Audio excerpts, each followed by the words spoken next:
Good morning and good afternoon. On behalf of Global Nomads Group, it is my great pleasure to welcome all of you to our webcast, Global Citizenship and the 2016 US election. My name is Hannah with Global Nomads Group in New York. As we all know, the US 2016 presidential election has been making dramatic headlines around the world. While elections are always important and often contentious, many feel that this election has been unprecedented in the extreme rhetoric and the deep polarization of political parties. Around the country and around the world, people believe that the outcome of this election will have serious impacts on our lives, the future of the United States as a country, and on the rest of the world. For students and educators, this has been a challenging election. Repeating some of the language used by candidates might be enough to get you sent to the principal's office. We've heard that there's increases in fear and anxiety among students brought up by the elections, and increases in instances of bullying in schools around the country. Looking outside of schools, the reporters whose job it is to cover this election have also found it difficult. More than in any previous election, journalists this year have been challenged to decide what constitutes unbiased coverage at a moment when passionless, both sides of the issue style reporting seems inadequate to fully convey the truth. And we know that everywhere, across the US and around the world, people are finding it more and more difficult to engage those who hold different political beliefs in productive dialogue. So today, for the next 40 minutes, we're bringing together youth from Kentucky, New York City, and Amman, Jordan, along with Adam Freelander, a video journalist at Quartz in New York, to talk about how the elections impacts their lives and communities. We've asked all our student speakers and our guests to ground this conversation by thinking about their values and how those values intersect with personal concerns about the election and its impact on our futures. Please keep in mind that this broadcast is live, so some pauses will be natural. For our live speaker sites, please remember to keep your microphones muted when you are not speaking. And for those of you viewing, please don't forget to use the chat box to introduce yourselves and ask questions throughout the program. We'll try to answer as many of those questions as possible. But first, let's introduce our student speakers, followed by our guest speaker. We'll head over to Jordan, and let's have Noor and Ali say hello, introduce themselves, and share an interesting fact about their community. Then we'll go to our friends in Kentucky and then New York City. Hi, I'm Noor Abdullabi, and I'm a junior at Amman Baccalaureate School. Hi, I'm Ali Majali, and I'm also a junior at Amman Baccalaureate School. An interesting fact about Amman is that it was previously called Philadelphia, which means the city of brotherly love. And till this very day, we hold this meaning very true in our lives, since like in Amman, it's a very suburban area where we're all like brothers and sisters, and we treat each other as if we all know each other, since it's a very small community.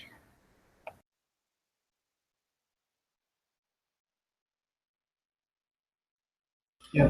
Okay, go ahead. Hi, I'm Morgan. I'm 16 and a junior at Thomas Nelson High School in Bardstown, Kentucky. Hi, I'm Lizzie Marksberry. I'm 16 years old and I'm a sophomore at Thomas Nelson High School in Bardstown, Kentucky. Hello, I'm Parker Carwell. I'm 17 and I'm a senior at Nelson County High School in Bardstown, Kentucky. My name is Macy Hagan. I'm also 17 and also a senior at Nelson County High School. Something interesting about Bardstown is we're the most beautiful small town in America. We're the bourbon capital of the world, and we live in Kentucky, so that's the horse capital of the world as well. Hey, my name is Jesus Pena. I am a senior at Alfred E. Smith. I'm 18, and Alfred E. Smith is located in Bronx, New York. Hello, I'm Baldino Baldeo, and I'm also a senior at Alfred E. Smith High School. I'm a senior.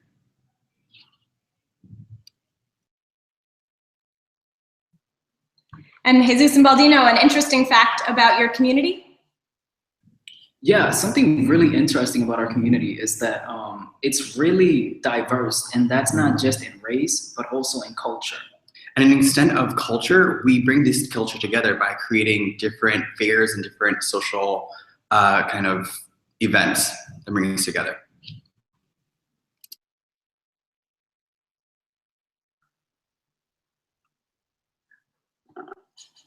Hi, everyone. My name is Adam Freelander. I am here as a member of the media. I'm a journalist for a news website called Quartz. Our website is qz.com. I am here today because I'm super interested in basically what young people are feeling as they experience this kind of crazy election. I've heard a lot of people say that the choices in this election aren't exciting and they people seem kind of disillusioned by this election. And to people who are my age, which is to say extremely old, what's amazing about this election is that it actually reminds us of the election that I was in high school for, which was the 2000 election. And in that election, there was not a war going on. Things were pretty good in the United States at that time. And there wasn't a great sense that that election really mattered. There wasn't a lot of enthusiasm. The candidates who that year were Al Gore and George W. Bush seemed kind of the same, kind of two sides of the same coin. George W. Bush ends up winning that election by like 500 votes. It was a very close election. Didn't really seem to matter that much. And then less than a year later, 9/11 happened. And then 2 years after that, the United States went to war in Iraq, which ends up being an incredibly significant event, both in the United States and obviously around the world. So I couldn't vote in that election. I was 17 at the time. I turned 18, I think, 4 months after that election. And that was really frustrating for me. But it was the first election I tuned in for. So now I'm an adult covering politics. I attended both political conventions this year and covered them both on Snapchat. It is a very strange time to be following politics in the United States. So I'm really happy to be here with you guys today to hear your thoughts on it. Great, thank you so much, Adam. It's really great to hear your perspectives as a journalist and also your reflection on what the election was like when you were the age of our student speakers. And I hope that we'll have some opportunity for them to ask you some questions as well. I know our student speakers have been thinking a lot about their values and how they connect to the issues in the 2016 US election. So we're gonna hear from them now. In preparation for this webcast, our student speakers, and hopefully some of the viewers as well, looked at a list of values and tried to think about which are most important to them. Community, equality, justice, security, diversity, just to name a few. Of course, they're all important, but when thinking about politics and policy, we sometimes have to prioritize certain values over others to make decisions, and these values influence how we see the election. And for those of us in the US, I think it can be really easy to forget that the election here still impacts people outside the US. So let's go first back to Jordan and hear from Noor. How does the election impact her life? To me, it's about electing the candidate that reflects my values in the most accurate way possible and attempts to make solid plans in order to tackle important issues by using these values. So basically, I think the values that I believe are our priority in today include integrity, equality, tolerance, and honesty, respect, cooperation, among many others. This election impacts me in the sense that I'm a Jordanian, female, and a Muslim. In this election, not all candidates, without giving names, not all candidates believe that tolerance is of the essence, and some of them are marginalizing a few sectors and segments of from whether it's race, ethnicity, or gender. There are many issues in this election that range from abortion to intolerance of blacks, and among many other issues that are important even in Jordan, where we're not directly affected by it, but indirectly we take America as a role model and as an example set by one of the strongest superpowers in the world today.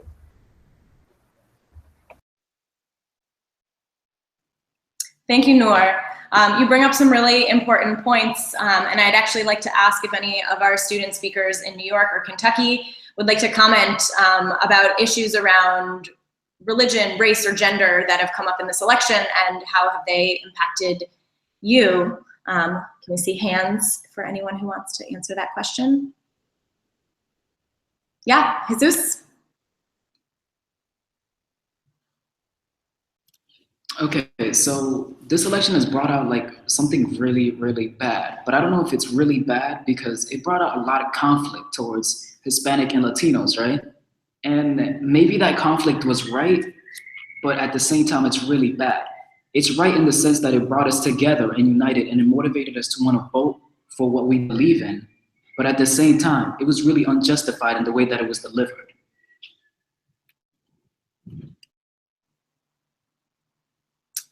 Thanks, Jesus. And what about, let's go over to Kentucky.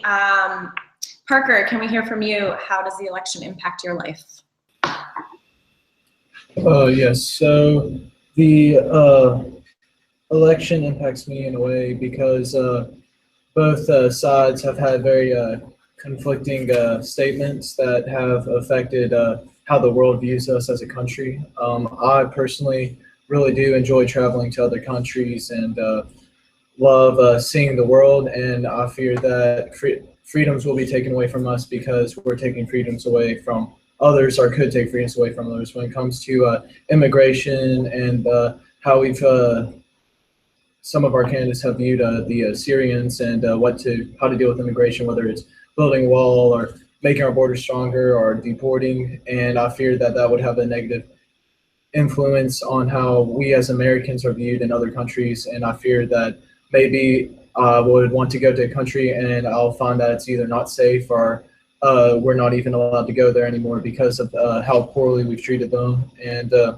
also, I just feel like our freedom of speech could also be restricted, our freedom to speak out, our religion, because we put like so many negative stereotypes out there with Muslims, and there's been so much hate from us as a country. I'm a Christian, and I've even seen it in my church, like negative stereotypes from our politics that people have been saying and starting to believe, and I feel like that could have a negative influence where what if one of them, whoever is the president, speaks out about Christians and puts that idea in other people's minds, then all of a sudden I could find myself being treated unfairly because of what I believe. So I'm just want a politician and a president who would be able to retain and let us have all the freedoms that we've been able to enjoy so far in our country's history.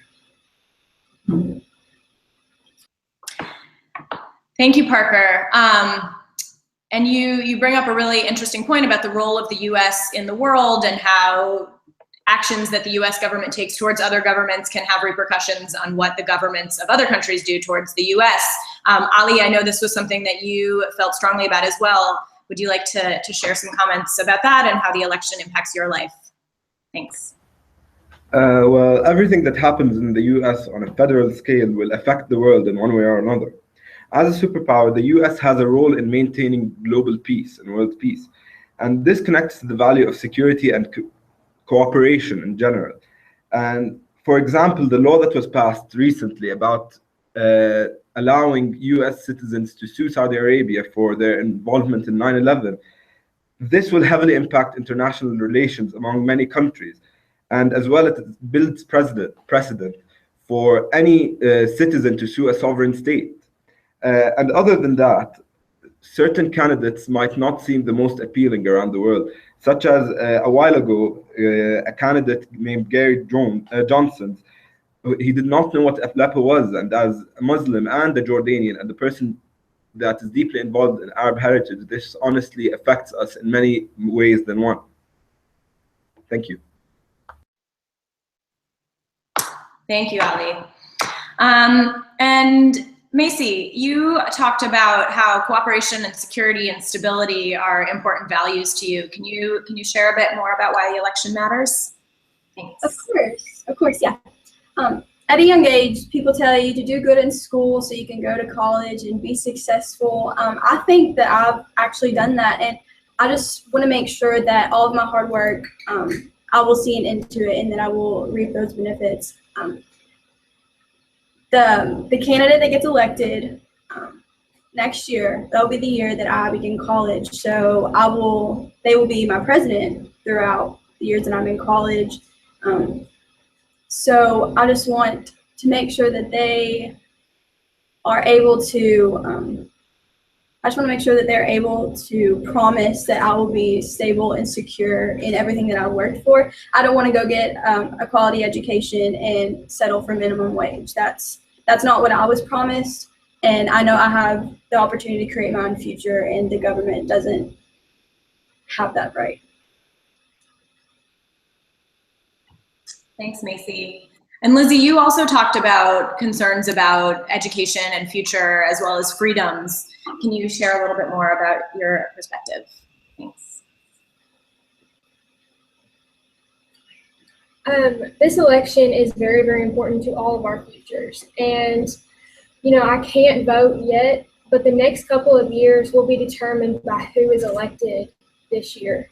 The next 4 to 8 years are going to be based on that person's policies. And I have genuine concerns about keeping some of our freedoms. I'm a registered NRA member, and I come from a hunting family. So gun rights are really important to me and people of a rural community such as Bardstown, Kentucky. I also have some concerns about college affordability. And coming from a place of always striving for academic excellence, I hope that I will be able to afford college and strive for more academic excellence on a higher scale. I also come from a family that has a lot of respect for our military, and I hope that the next president will take care of our military.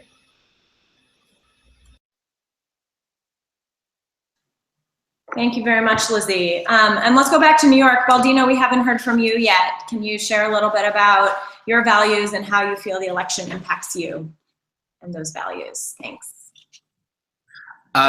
So me personally, my values are mostly, I come from a very big family. I'm Jamaican myself.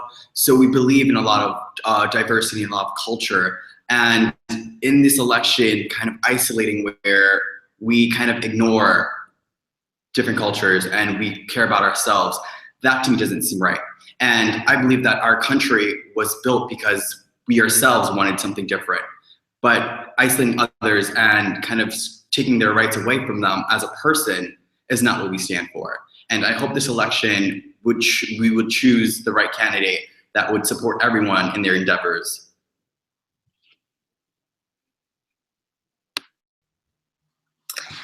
And last but not least, Morgan, can you please share how the election impacts your life? To me personally, the most important value is equality. I really want everyone to be able to be equal, no one be discriminated against. And to me, I just really need that. And most people actually do. Like everyone in either the LGBTQ community, if they are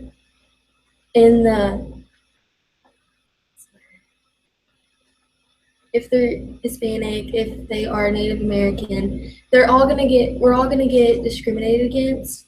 But if we get a certain candidate to come in and stop that, I feel that everyone would feel more safe to be like out in the open. They would be more safe to be with other people.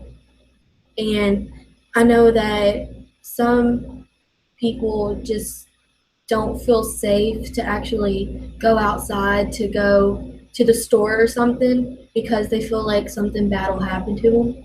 And if a certain candidate gets elected, I feel like they will help to change that, and everyone will feel safe to be able to do everything.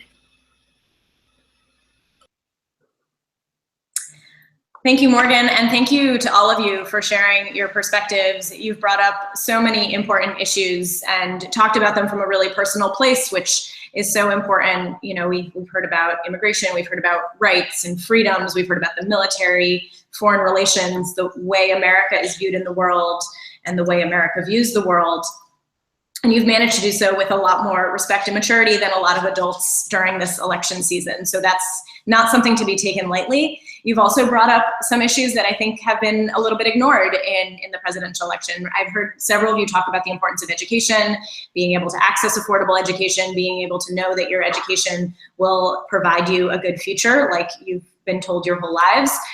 I think that that's something that doesn't get talked about enough on the national stage. So it's really important to have young people like yourselves bringing that up, advocating for yourselves and for others. So thank you all so much for that. And I think Adam has some questions for you. So one of the things that's made it really difficult and weird to cover this election as a journalist in the media is that the media is supposed to, or the news media is supposed to report the facts, to not take sides, right? To be sort of objective. And increasingly in the United States, and especially in this election, it seems like the two major sides are often dealing with two different sets of facts, not just opinions on the facts, but two different sets of facts themselves. And it's made it really difficult to communicate as the media with an audience, because our audience either sort of believes set of facts number one or set of facts number two. And so we're either sort of right on the money or we're just really biased. This is a thing that journalists and the news is really struggling with. How do we sort of talk to everyone?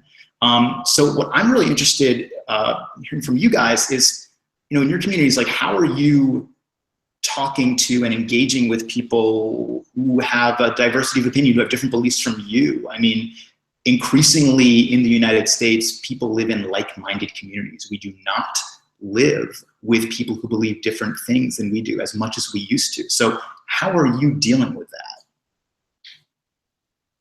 that? Any volunteers? Just raise your hand if you want to answer Adam's question. Baldino? Yeah.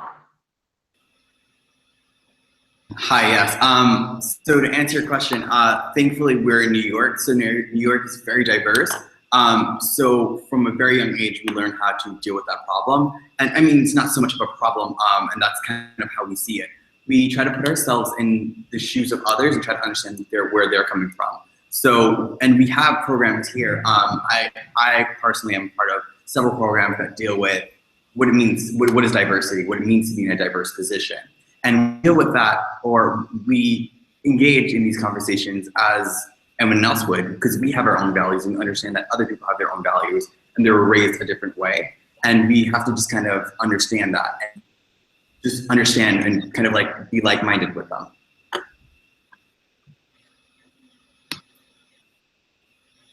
Thanks, Baldino. And what about anyone from either Kentucky or Amman want to volunteer? I see a hand, Parker, and then maybe Noor or Ali, if one of you wants to go next, please chime in. Thanks.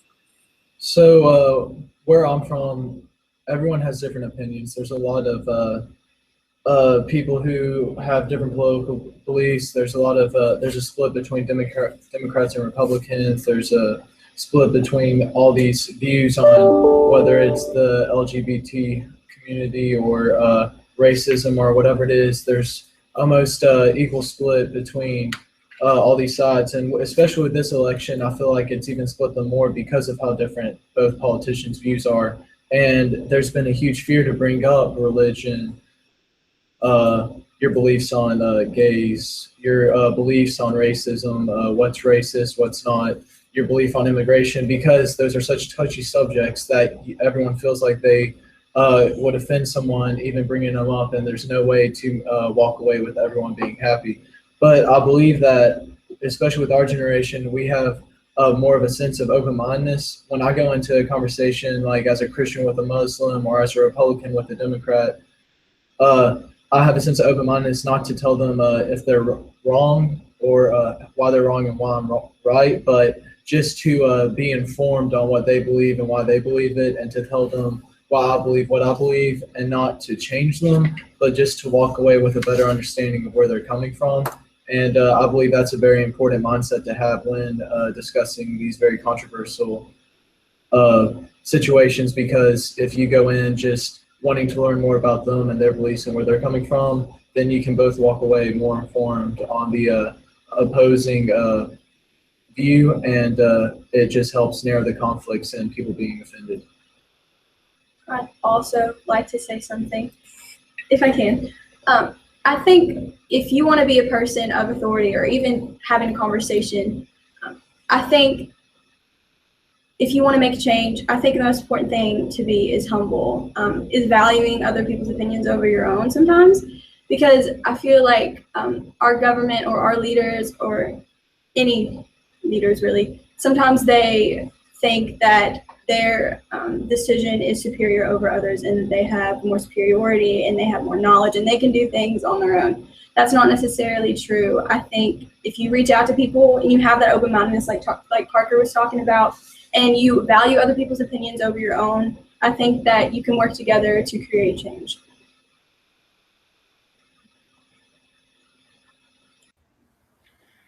I agree with what Macy said, that like we should value other people's opinions when listening to their stances on different issues. I think that the problem is that we don't listen to understand what the other person is saying. We listen to respond, and that's a huge problem that we're facing. Fortunately, here in Jordan, we're a country with multiple religions and a few diverse races as well, even within the Arab world. So basically, what we try to do is to just not focus on the differences we have, but on our shared humanity. We don't try to focus on what religion we belong to and what race each person is. Like there are many Syrians, Iraqis, Palestinians, even within Jordan itself. But all of us are humans, and that's what's shared between us. So even when having an argument, we just try to understand the opposing opinion and appreciate it and understand it in order to gain an open-minded perspective on different issues. And we as global citizens or as students in the IB curriculum, we are exposed to many different concepts that are considered requirements for someone to be able to relate to any other person on a global scale. And these are generally known as the IB learner profile. And the major profile that we usually follow is open-minded, which is simply enough to accept one another, not to change yourself to fit in with others, but simply to accept and know that you have that difference, but it's okay, it's normal.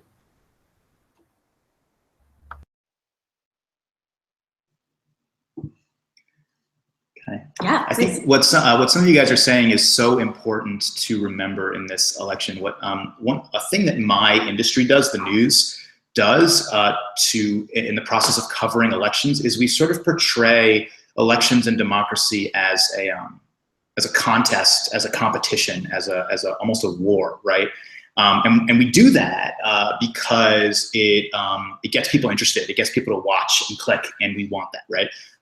But the truth is that democracy is just a decision-making process, right? Like if you and your friends are deciding what restaurant to go to and you can't decide, and so you take a vote, you still all have to go to that restaurant together. Like you don't then keep fighting after you have made the decision via the vote.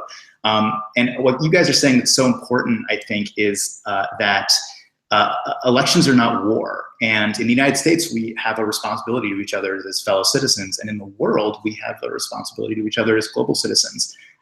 And especially, I think what Noor and Ali just said, having empathy for the people who vote a different way than you, or think a different way than you, or talk a different way than you is almost more important than being able to speak your own mind, I think. So thank you guys. I agree with Adam. Thank you all.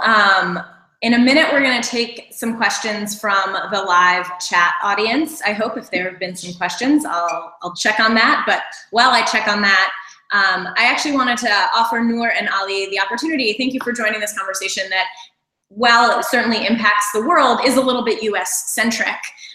So I was wondering if you have any questions that you want to ask your peers in New York or Kentucky about what it's like to be living in the United States as a young person during this election.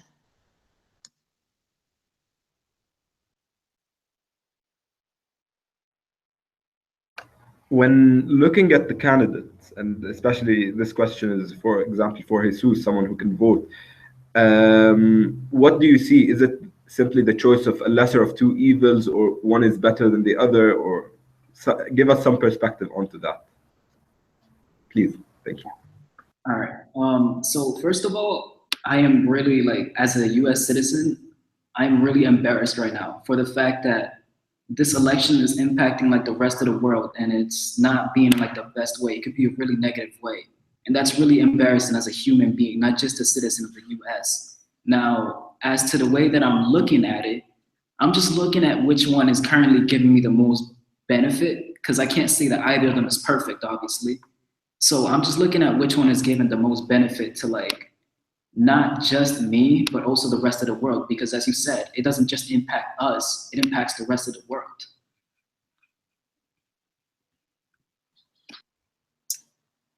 Thanks, Ali and Jesus. And anyone in Kentucky, do you want to answer that question as well? Even none of you are old enough to vote yet, but hypothetically, if you were. Yeah, Lizzie. I think it's really important to know, to separate that what is all in the media and stuff. You know, we've all heard about the email scandals and, you know, the scandals with Donald Trump and all the things that have happened. I think it's important to separate that from their policies and to realize that this isn't a popularity contest. This is a policy contest. Who can do the most for our country? Great, thank you. Do we have any questions from our live audience? No, we don't. Okay, well, this is a reminder, there are 9 minutes left, live audience. If you have questions that you want to ask, please type them into the chat box on the side of your screen. We'd love to engage you as well. But in the meantime, we can keep going. So I guess maybe now sort of the reverse of that question for the students in the US and Kentucky and New York. Do you have any questions for Noor and Ali about what it's like to watch this election from outside the country and how it might seem? Yeah, Jesus, go ahead. So, of course, you're watching this election from outside the US, and I know that it affects you guys. It could be positively or even negatively, right? So can you explain like some ways that it'll affect you? I'm pretty curious about that right now.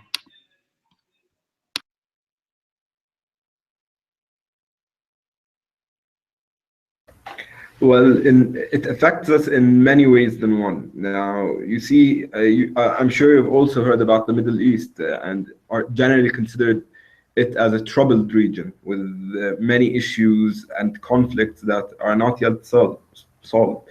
And depending on which president ascends to which candidate ascends to the position of president, it may affect us in life-changing ways. For example, if Donald Trump were to be chosen, given his representation of the Republican aspect of the US elections, they would generally adopt a more strict tone with the world, more vicious, whereas Hillary Clinton would try to solve it more through peace. And that's a way we might be affected, whether or not we're caught in the crossfire or not. Thank you.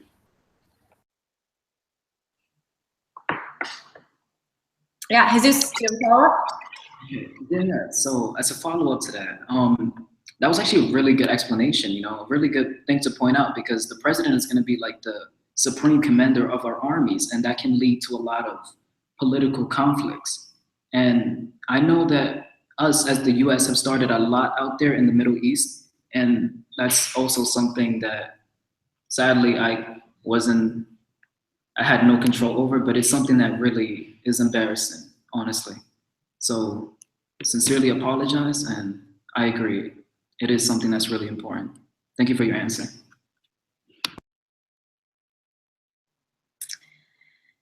Great, and we have some questions coming in from our online audience now. So from Greenup County High School, which is also in Kentucky, I think not too far from Bardstown, they want to know, how do you think this election will affect the younger generations? And maybe to put it in a little more perspective, in however many years from now, when you're Adam's age and you're sitting and talking to high school students about the election that happened when you were in high school, what do you think you'll be saying to them? And what do you think the impact will be on the kids coming after you? Baldino. So I actually wanted to talk about that. So even going back to what was said about education. So Hillary talks about funding, just supporting the middle class a little bit more heavier, just focusing on that. I myself am I identify or would classify as a middle class person, but I attend school in a lower income area. And that to me baffles me a lot, because it's like, why don't we support these areas? Why is it that we're not funding these areas that would, you know, help, in a general sense, help the whole society? I'm sorry, am I answering the question? Do you mind restating the question, please? I think you're answering the question. It's, how do you think the election will impact the younger generation? So certainly conversation around education and economic support will have a huge impact on the people growing up younger than you. Feel free to continue. Right. Oh yeah, so that's kind of, so I'm a senior, so I'll be leaving the school soon. But again, funding these areas will help the underclassmen. And I can hear that, hey, someone from LP Smith is now the new candidate for president or something. So it's like, it will affect the underclassmen, and hey, I'm gonna have kids in the future, hopefully. And what if I would like to send them to a school that was lower income? Because we had that politician that was able to fund these areas respectfully, you know, I can go ahead and say, this may be a safer area. Thanks, Baldino. Anyone else want to add how you think the election will impact the younger generations? Yeah, Noor? I think this election will have a huge impact on millennials, since most of the issues being raised are directly related to younger ages as opposed to middle and older ones, since like some of the issues such as the wage gap, the security, and even like the huge issues such as discrimination, they affect millennials to a greater extent, since we're the new generation, and we're like, by the time that the elected candidate serves his 8-year sentence, we're gonna be his 8-year his 8-year election time. By the time he serves it, we'll be about 28, 30.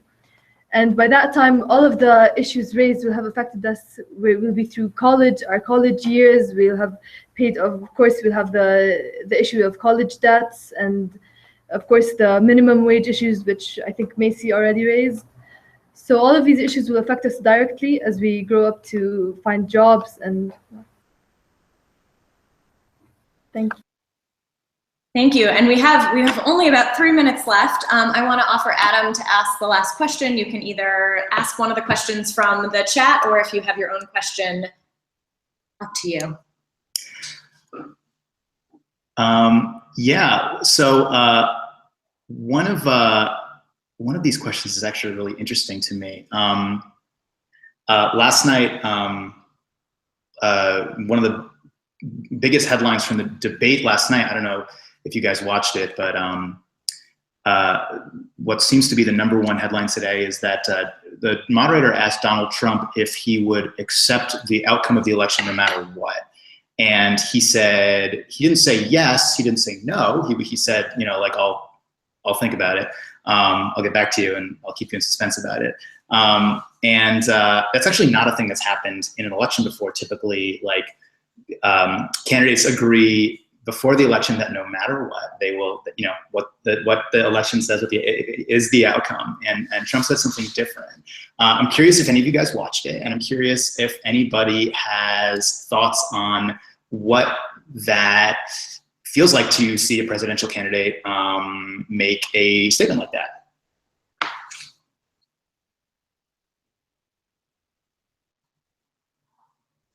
Jesus, go Okay. ahead. So I had to skip out last night because I was studying for my ACTs. But as to what you said, it's pretty, I don't know, I didn't know that happened. So it's really, it baffles me in a sense. Like, that's something that candidates, like, they shake hands, they say, you know, whatever the outcome is, it's all fair play. We're here this is politics.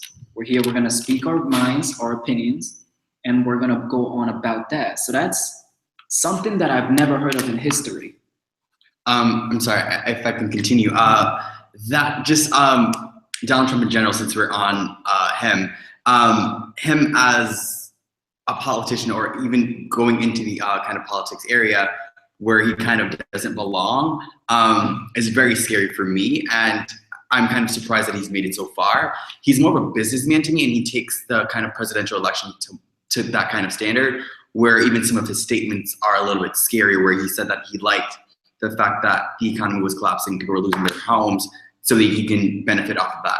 That to me scares me. And just to even think that someone that thinks like this and is so xenophobic and doesn't think about anything else but himself really, and who else would have benefit from him doing these kind of things, kind of scares me.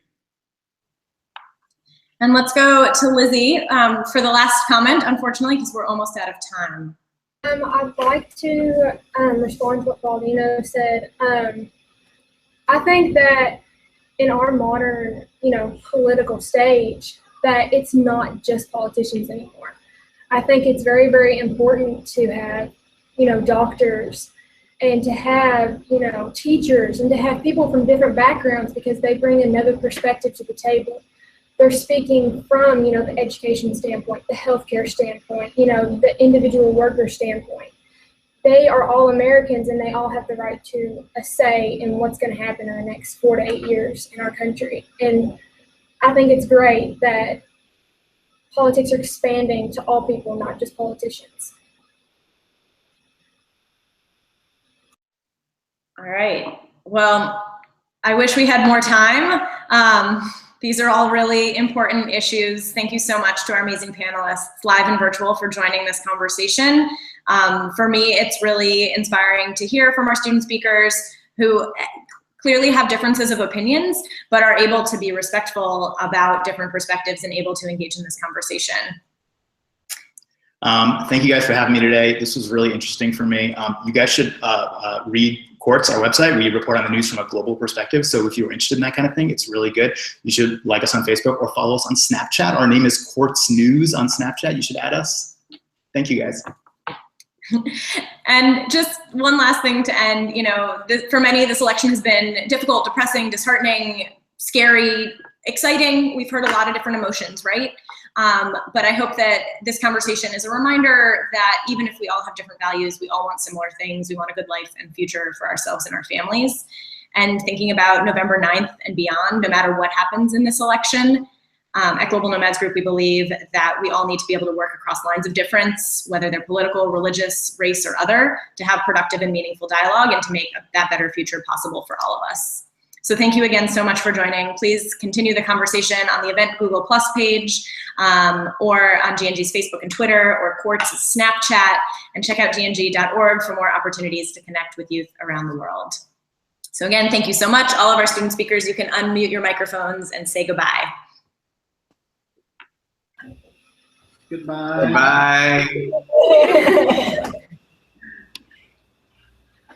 Bye.